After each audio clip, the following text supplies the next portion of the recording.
ನಮ್ಮ ರಾಜ್ಯ ಸರ್ಕಾರ CWRC ಆದೇಶವನ್ನ ಪಾಲನೆ ಮಾಡಬೇಕಾದಂತಹ ಪರಿಸ್ಥಿತಿ ಬಂದ್ಬಿಟ್ಟಿದೆ. ಒಟ್ಟಿನಲ್ಲಿ ತಮಿಳುನಾಡಿಗೆ ಕಾವೇರಿ ನೀರು ಹರಿಸಬಾರದು, ಇದು ರೈತರ ಒಕ್ಕರಲ ಧ್ವನಿ.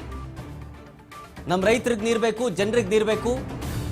3 ದಿನಗಳ ಹಿಂದೆ ತಮಿಳುನಾಡು ಪ್ರವಾಸಕ್ಕೆ ನಾನು ಹೋಗಿದ್ದೆ ಅಂತ ರವಿಕುಮಾರ್ ಅವರು ಹೇಳ್ತಾ, ಅವಾಗ ಚಿದಂಬರಂ ಬಳಿ ಕಾವೇರಿ ನದಿ ನೋಡಿದೆ. ನಾನು ಕಾವೇರಿ ನದಿ ನೋಡಿದಾಗ ಅಪಾರ ಪ್ರಮಾಣದ ನೀರು ಸಮುದ್ರಕ್ಕೆ ಹೋಗ್ತಾ ಇರೋದನ್ನು ನನಗೆ ಕಾಣ್ತದೆ, ನನ್ನ ಕಣ್ಣಿಗೆ ಕಾಣಿಸ್ತದು. ಹೀಗಂತ ತಮಿಳುನಾಡಿನ ಕಳ್ಳಾಟದ ಬಗ್ಗೆ ವಿವರಣೆಯನ್ನು ಕೊಟ್ಟಿದ್ದಾರೆ, ವಿಡಿಯೋ ಸಮೇತ. ಅದ್ರ ಬಗ್ಗೆ ಮಾತಾಡಿದ್ದಾರೆ ನೋಡಿ. ಯಾವ ಆ್ಯಂಗಲಲ್ಲಿ CRWC ಅವರು ಕೊಟ್ಟರೋ ಗೊತ್ತಿಲ್ಲ.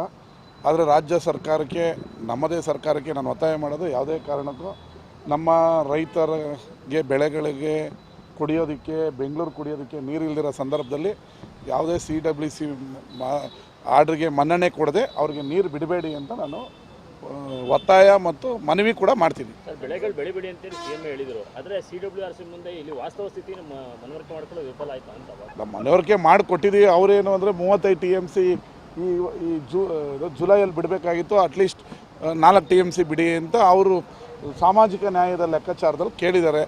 ಈಗ ನಾವು ಅವ್ರು ಕೇಳಿರೋ ತಪ್ಪು, ನಮ್ಮವರು ವೀಕ್ ಅಂತ ನಾವು ಹೇಳೋದಕ್ಕಾಗಲ್ಲ. ಆದರೆ ಅವರು ಏನೇ ಆರ್ಡ್ರ್ ಮಾಡಿರಲಿ, ಬಿಡಬಾರ್ದು ನೀರನ್ನ. ಅವ್ರಿಗೆ ನಮಗೆ ತೊಂದರೆ ಆಗ್ತದೆ, ರೈತರಿಗೆ ತೊಂದರೆ ಆಗ್ತದೆ. ಅದರಲ್ಲೂ ಹೆಚ್ಚಾಗಿ ಇನ್ನು ನಾಳೆ ಮಳೆ ಬರುತ್ತಾ ಬರಲ್ಲ.